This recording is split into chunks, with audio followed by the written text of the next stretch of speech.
Hi, I'm Dave Albano, and this is the Module 1 of Insights University, Introduction to Data Analytics. I'm really excited to share this introduction with you because it's going to be useful in terms of learning the language of analytics and the concepts of analytics that you can use with your clients to talk about how it can bring value to their business.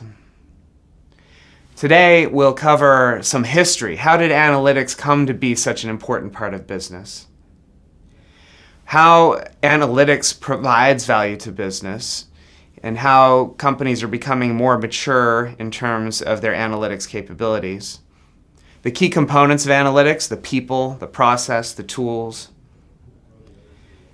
Some trends in terms of advanced analytics, how it's providing value. And then finally, we'll close with a demo that shows how an analytic dashboard along with algorithms in the background can help enable decision making in a real-life business case.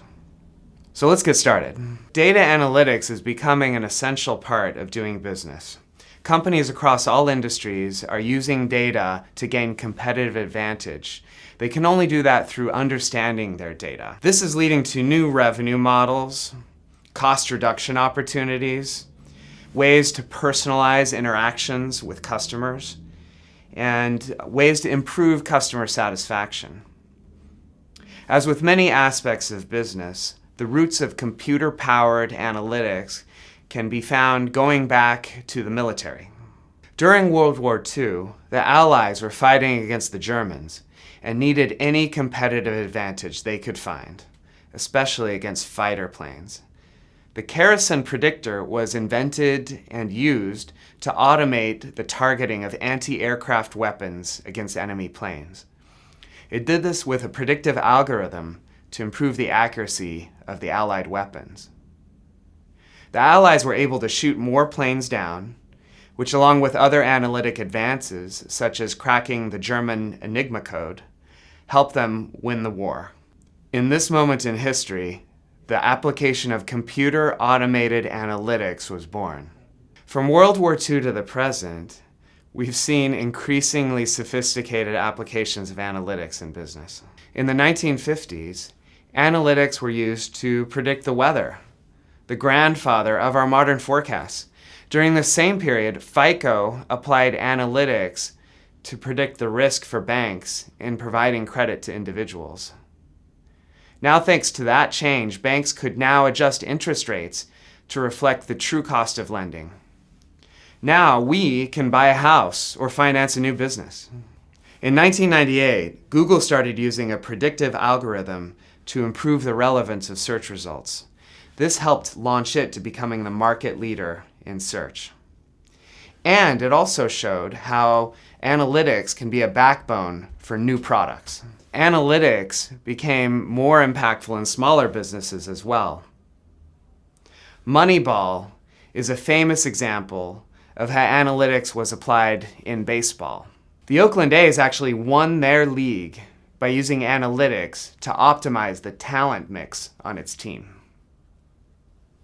Since the 2000s, we have seen applications of analytics that include movie recommendation engines like Netflix, airline dynamic ticket pricing, and social media analytics.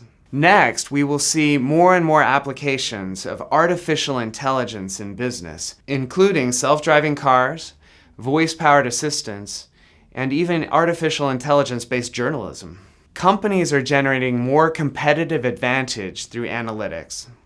Let's take a look at this example chart here. On the lower left of the chart here, we can see a company may benefit from simple historical reporting up through advanced analytics in the upper right. On the x-axis, you can see the degree of sophistication and intelligence, and on the y-axis, you can see increasing competitive advantage. A company may benefit from simple historical reporting on the lower left up through advanced analytics in the upper right.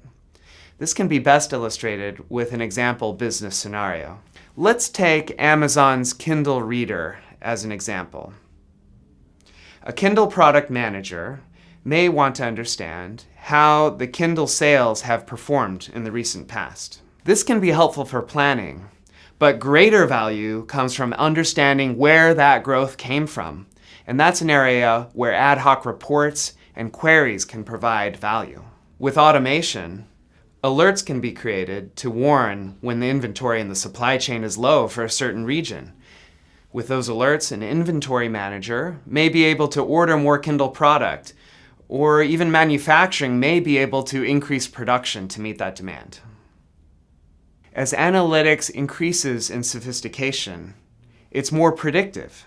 The product manager may want to predict by region or customer segment what his Kindle sales will be so that he can ramp up on those marketing efforts. Finally, in the upper right, optimization can enable Kindle ebook recommendations. These book recommendations are based on algorithms that take into account both what you've read in the past as well as what similar people have read. With this, it helps increase sales of books as well as revenue for Amazon. Over the past 20 years, companies have embraced reporting to provide an historical view into their business. Now they have an opportunity to move from basic reporting to analysis and advanced analytics that provide an insight into where they can go next with their business. As just discussed, these efforts can provide more value to the business, as well as interesting career paths for reporting analysts.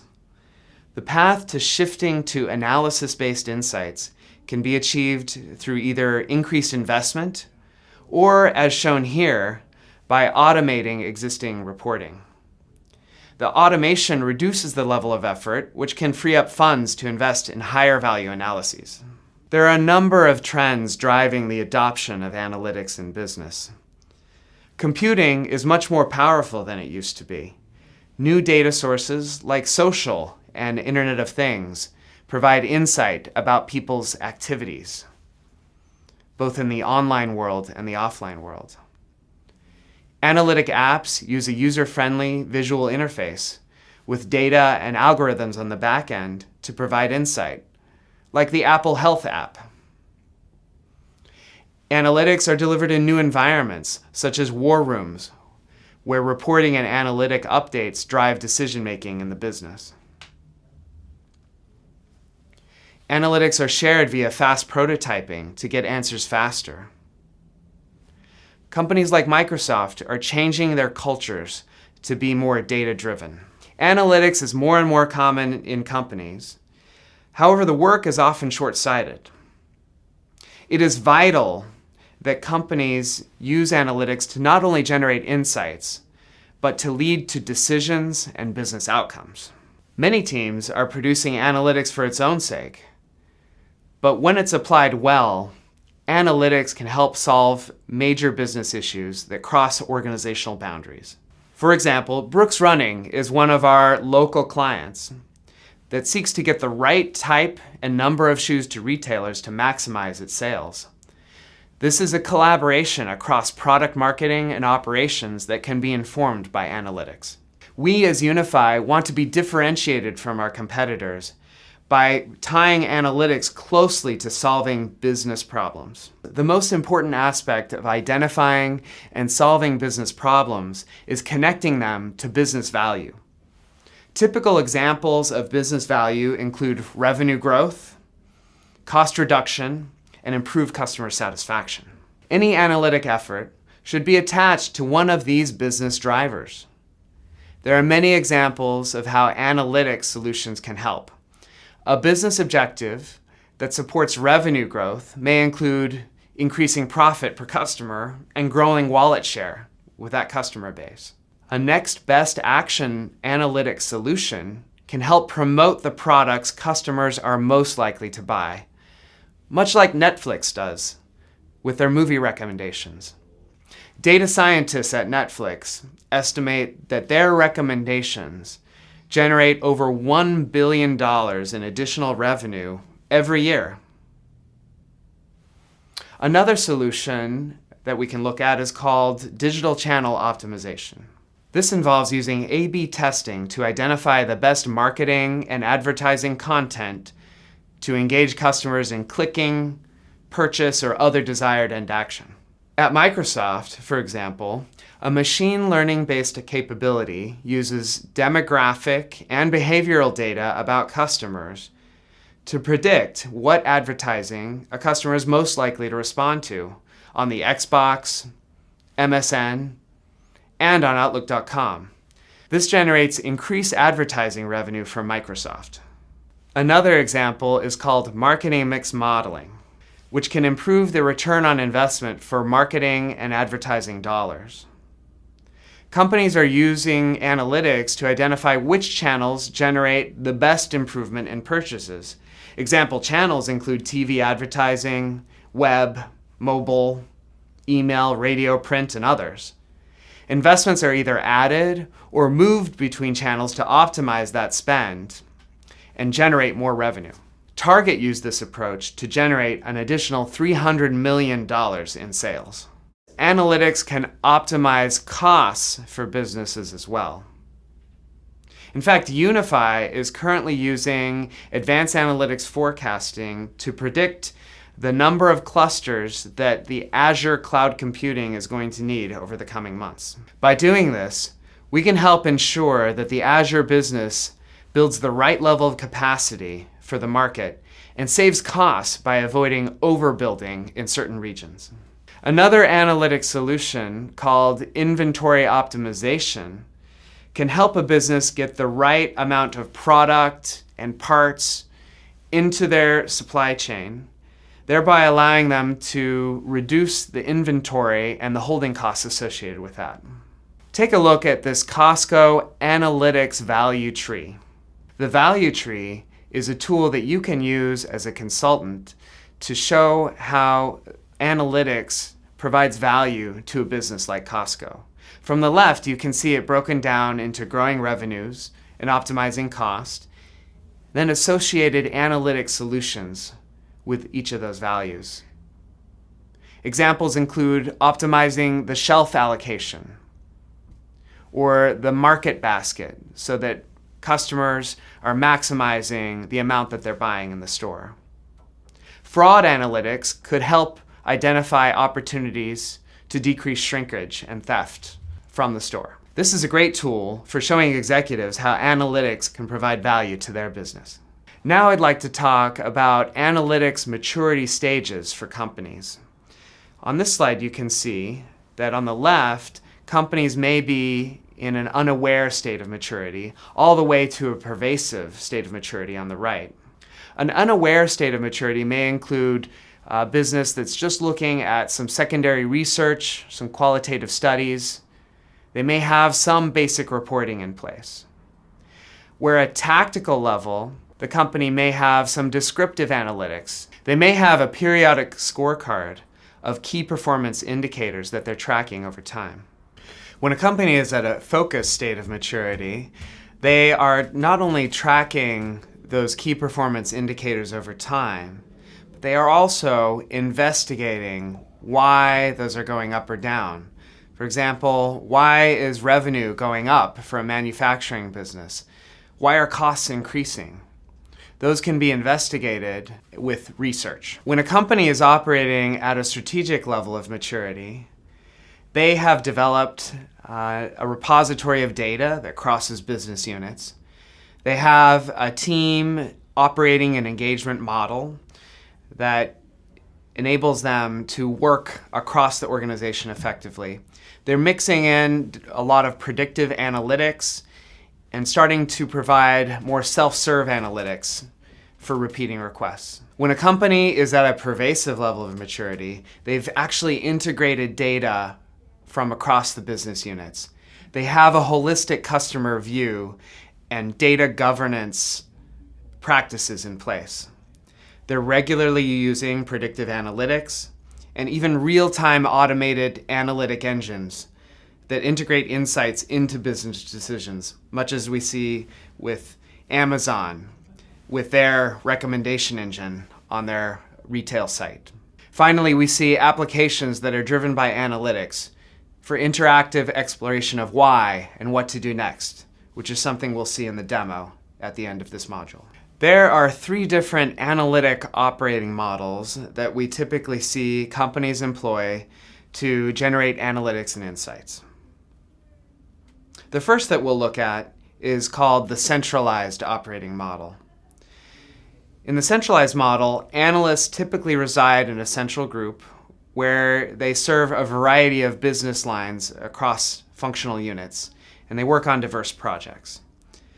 This operating model is typical in smaller companies that aren't too distributed and large.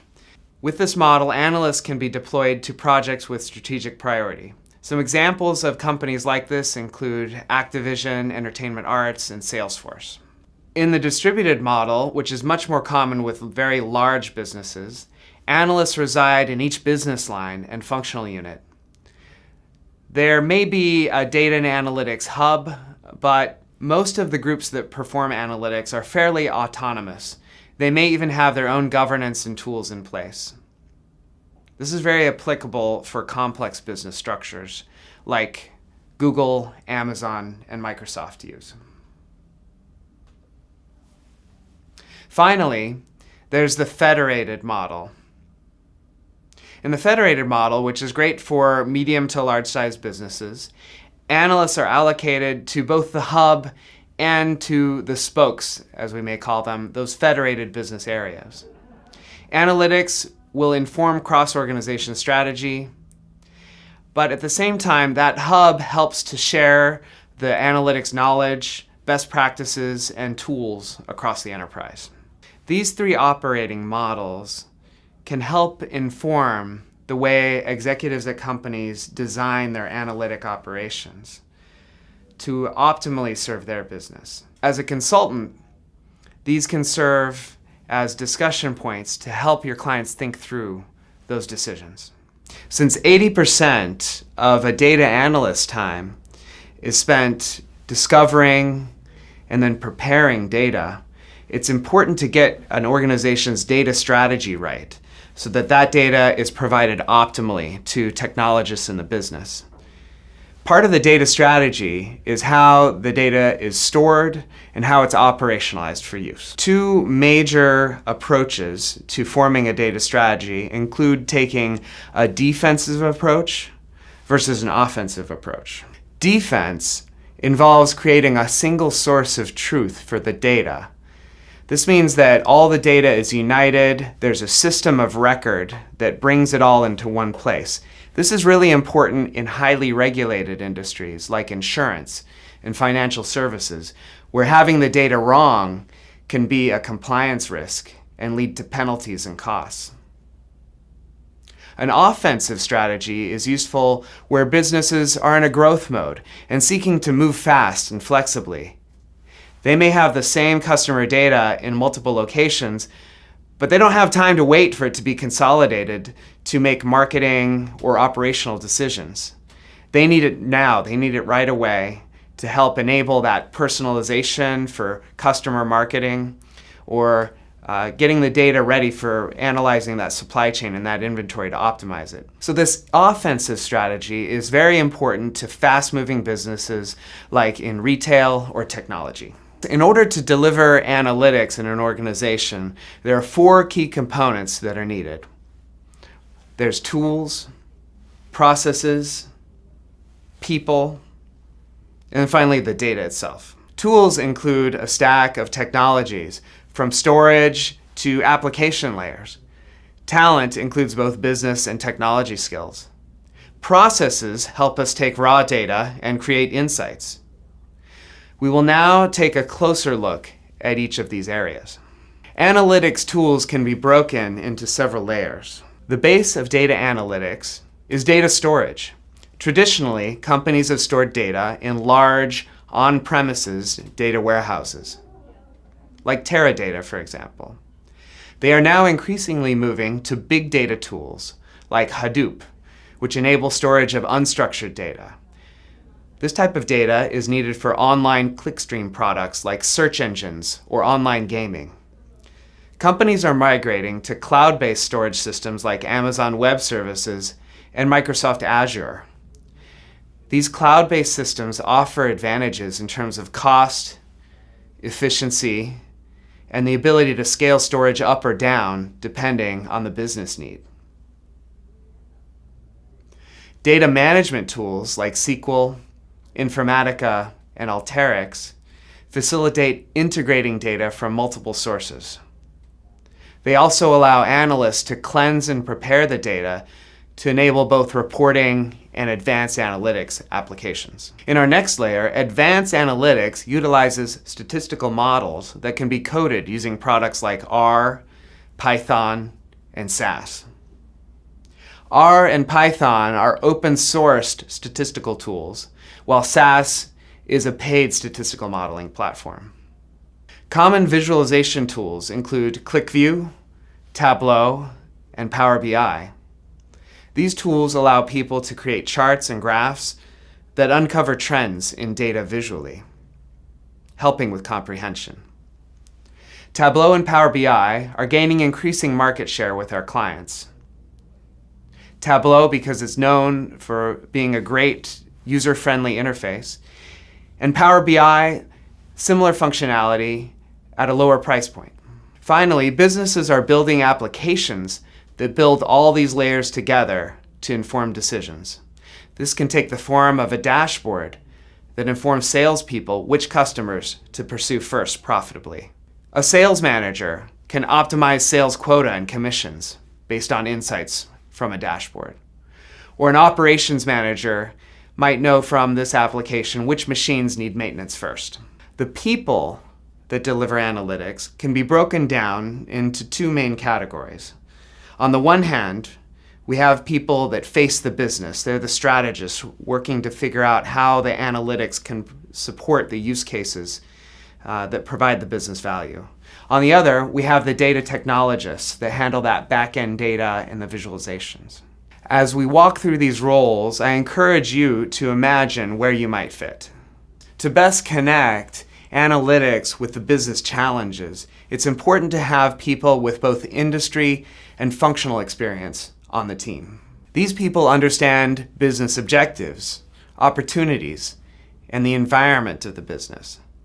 They may specialize in marketing, operations, or finance, for example. While the industry and functional leads have a depth of experience through years in industry, a visualization specialist focuses more on how to make charts and graphs represent data in a way that illustrates trends to inform decisions. Analytics solution architects, like myself, develop the right mix of people, processes, tools, and business use cases to answer the business questions. Data scientists are also business-facing roles. They supplement that, though, with both creativity and technical expertise. They use coding in the statistical tools like R, SAS, and Python to develop algorithms that can help generate the predictive analytics and insights. They are often PhDs that have academic backgrounds in operations, research, computer science, or statistics. We also see up-and-coming data scientists that may or may not have advanced degrees that we call statistical analysts. Now let's talk about the data and technology roles. There are 4 key roles on the technology side of data analytics. Data solution architects focus on the design of the tools. They articulate data architecture principles, data flows, and the software required. They also help set data quality and master data management structures and standards. Data ETL developers join, normalize, aggregate, and transform data from raw to a consumable form. ETL stands for extract, transform, load, which is the process of getting data out of a database and preparing it for use. Typical tools include SQL, Informatica, Alteryx, Talend, and Splunk. Big data engineers figure out the architecture and data flows for data systems where large data sets are involved. Data analysts focus on using data to generate reports and insights. They have both the visualization skills to create charts, graphs, reports, and dashboards that generate business insight, as well as the back-end SQL skills to extract and prepare data. Our consultants commonly play this latter role with our clients. Analytics is enabled by a repeatable process. This analytics process helps an organization move from strategy to insights. It starts with data strategy, where the organization is figuring out how they're going to provide that data, how they're going to scale the availability of it, that single source of truth versus multiple sources of truth, and finally, how to govern that data so that it's continually high quality for use by the business. The first major step in generating insights is accessing the data. The data comes from a data store, typically pulled out by a data ETL person, as I described. It may come out of Hadoop or a cloud-based solution like AWS, Amazon Web Services, or Azure. From there, the data is prepared. Many of the tools I mentioned, like Informatica, Alteryx, and SQL, help analysts and data scientists prepare that data for both reporting and advanced analytics use cases. You can see here that 50% of the effort in generating insights is just in these initial two phases, the accessing and the preparation of the data. Data analysis can take two major forms. One is basic analysis, where an analyst is looking at the trends, generating insights. There's also more advanced statistical analyses, typically performed by a data scientist. This may include using regression to understand what are the underlying drivers of a trend, or artificial intelligence. Machine learning may help uncover what the next best action is, for example, for a customer. Once data is analyzed, a combination of an insight generation strategist, data analyst, and/or data scientist may identify what are the key insights for the business. What can the business really act on? They'll uncover that and use storytelling to help people connect with and understand that insight and how they could use it. Finally, insights are integrated into the business. This may take the form of people acting on those insights that may be from a PowerPoint story, or it may be integrated into business processes, like I've talked about with recommendation engines or predictive maintenance tools. Let's talk for a moment now about statistical modeling. Statistical modeling is a key part of the analytics process that we just described. Statistical modeling is used by businesses to understand whether a result or insight is significant, as well as what are the things that could have caused that result to happen, so they can either repeat or avoid it next time. Now I'll give you a sample of some common models used in statistics. The first I'd like to talk about is Pearson's correlation. This is a very simple correlation. Many of you may have done it, where it's two rows of numbers and you run a simple Correl function in Excel to understand the relationship between those two rows of numbers. This is often used by an analyst or a data scientist for some early exploration into trends in the data. An example problem could be if some schools in a district are getting higher grades and others lower grades, you might start looking at some correlations between teacher training or income that may be related to those grade outcomes. The second example is called the chi-squared test. This test helps someone understand the difference between two different categories of variables and their frequency.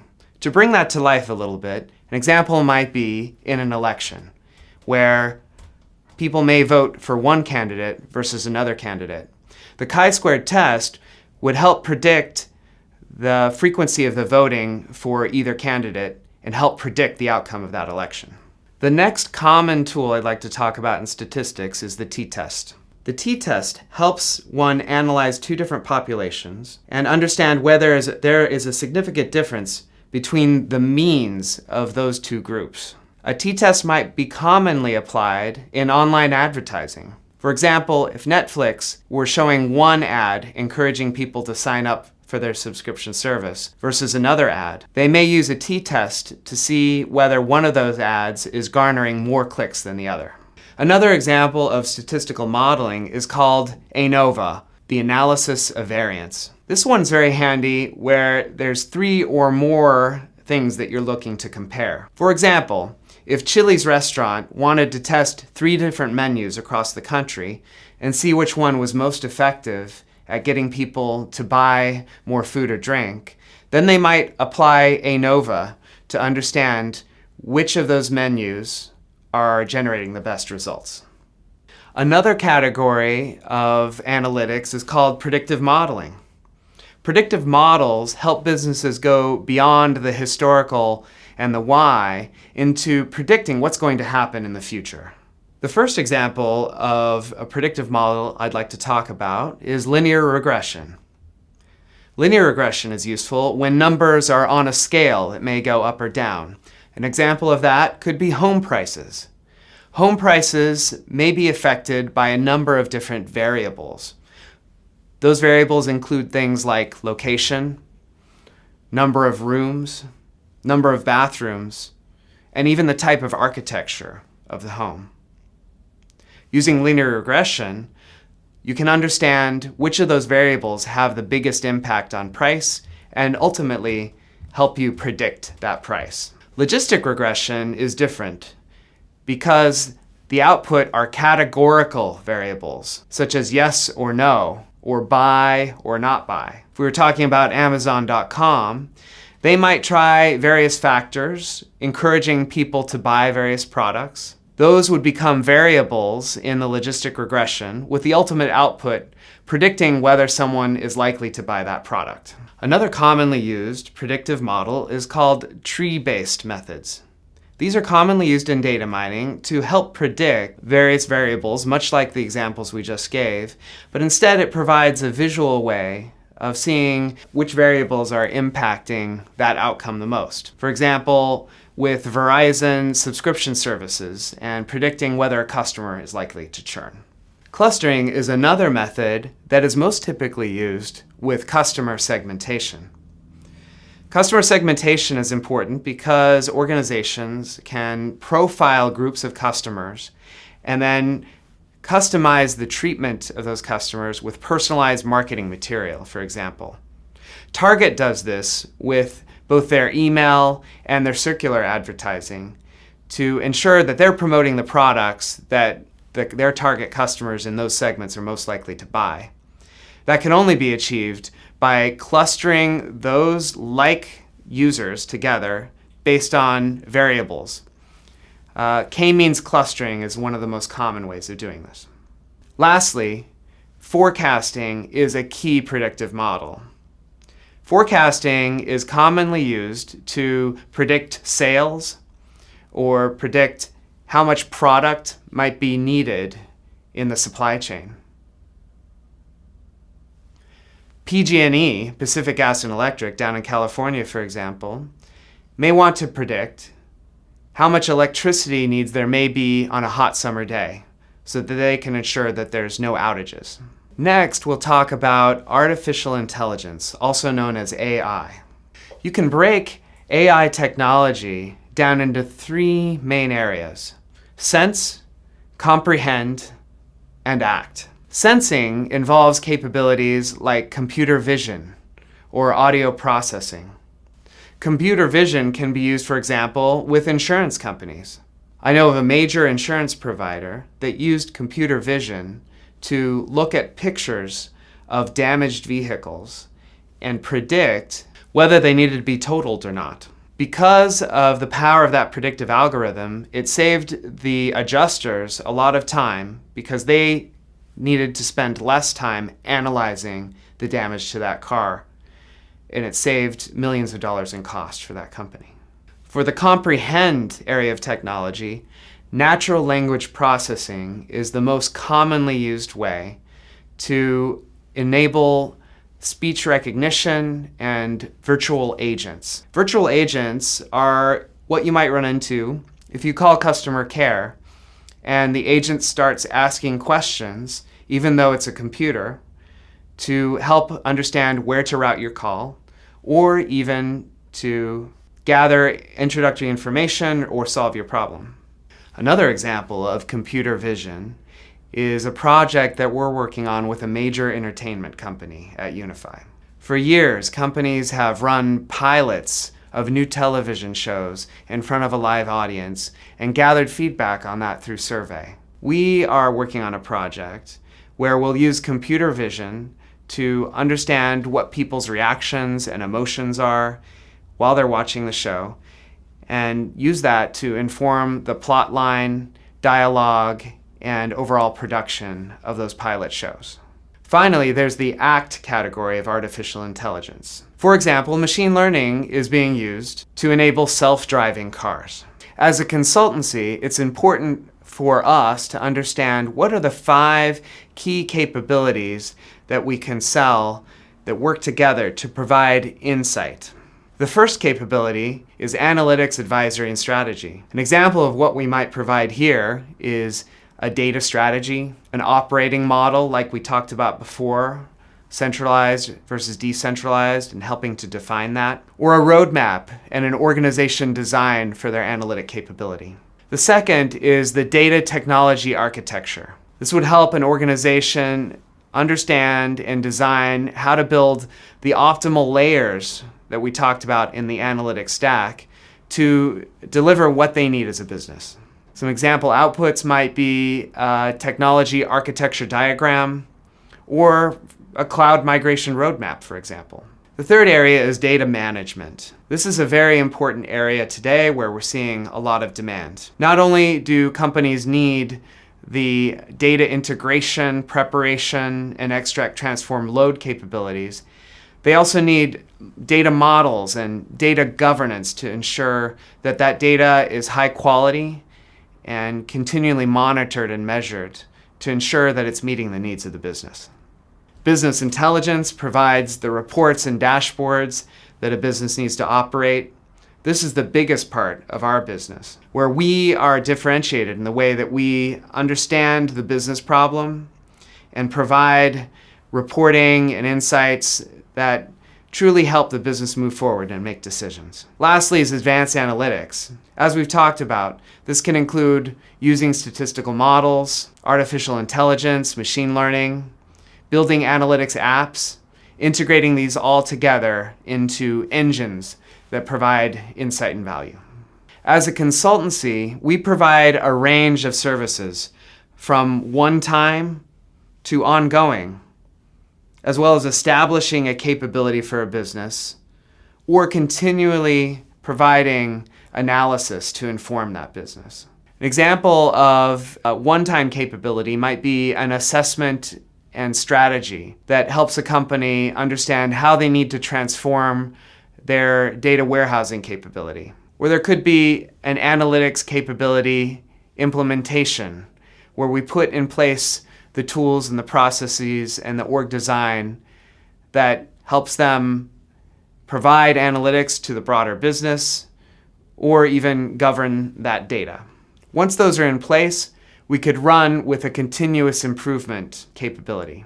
On the analysis side, we may provide project-based analyses. For example, if a large high-tech provider needed to segment their retail customer base, we could provide that service as a one-time project. More commonly, we might provide ongoing strategic analysis, as we are for Microsoft's retail stores, where we're helping to understand the right configuration of merchandise, signs, and offers in the store to optimally engage customers. Another key to providing analytics as a consultancy is to use Agile in order to deliver that business intelligence or analytics project. The Agile delivery practice helps us provide value much more quickly than other traditional methods. After a fast, early solution planning phase, we move into sprints that allow us to provide value very quickly. Often these sprints are a couple weeks. We have a backlog with all of the requirements and needs for the business intelligence reporting or analysis, and then quickly iterate on those to provide the value quickly and get the business the insights that they need. Another big trend that we're seeing in the delivery of analytics is the use of design thinking. Design thinking principles help us to take a view of the user, what their needs are, what their daily process is, and ensure that the visualizations and the insights fit closely with what that person needs to accomplish on a daily basis. Our design process has 4 major steps. One is inform. That's where we would complete workshops, interviews, understand the user cases, and what that user needs to accomplish with the analytics that's provided. From there, we form up what that visualization might look like based on a combination of journey maps and then wireframes that we try out before we actually build the dashboards and visualizations. This allows for more rapid iteration with the user and ensuring that we're truly meeting their requirements. Next is the define phase, where we complete some visual design and some prototyping and get feedback on those. Finally, we refine that visualization and ensure that it provides the experience that user needs to meet the business challenge that they're trying to make decisions on. Let's take a look at a case study to show the power of analytics in making business decisions. In 2015, Microsoft launched Windows 10, providing free upgrades of the operating system for consumers from previous versions. Microsoft sought to monetize the platform post-installation through more usage of Bing, the search engine, than on previous versions of Windows. However, the company was lacking a good understanding of how much to invest to acquire and retain customers through marketing and device manufacturer default settings. In collaboration with Microsoft, my team developed a plan to predict the customer lifetime value of its Bing customers over 3.5 years across a variety of user and device segments. The customer lifetime value calculation allowed Microsoft to optimize the timing, targeting, and maximum spend of their marketing efforts to ensure profitability. This type of analysis had never been successfully accomplished at Microsoft, largely due to massive disparate data sets and a lack of reliable predictive modeling techniques. My team created a reliable model that based customer lifetime value calculations on a forecast of each segment's behavior, their searches, their user-based revenue, their likelihood of churn, etc.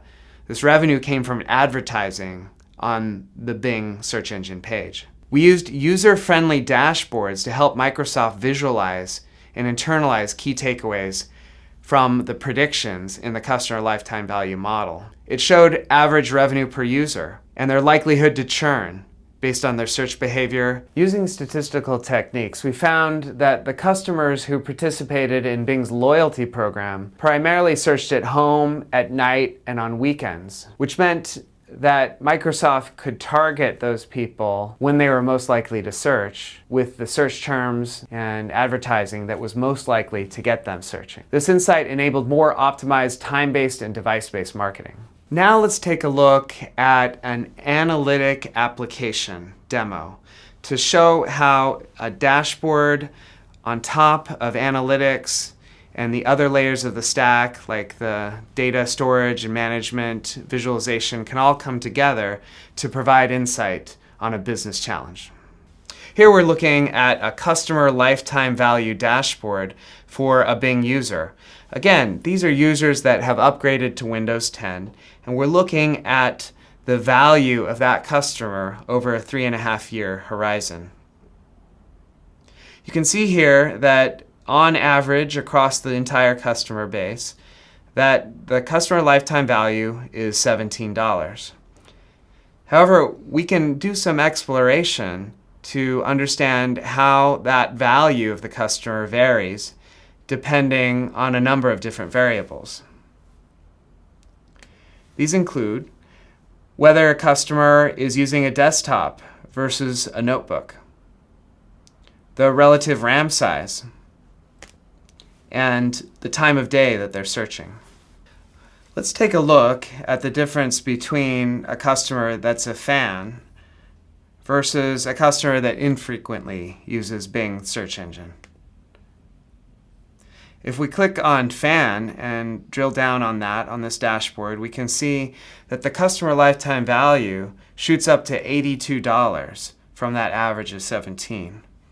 This tells us that there's a big return on investment if marketing can get a customer to change from an infrequent user to a fan.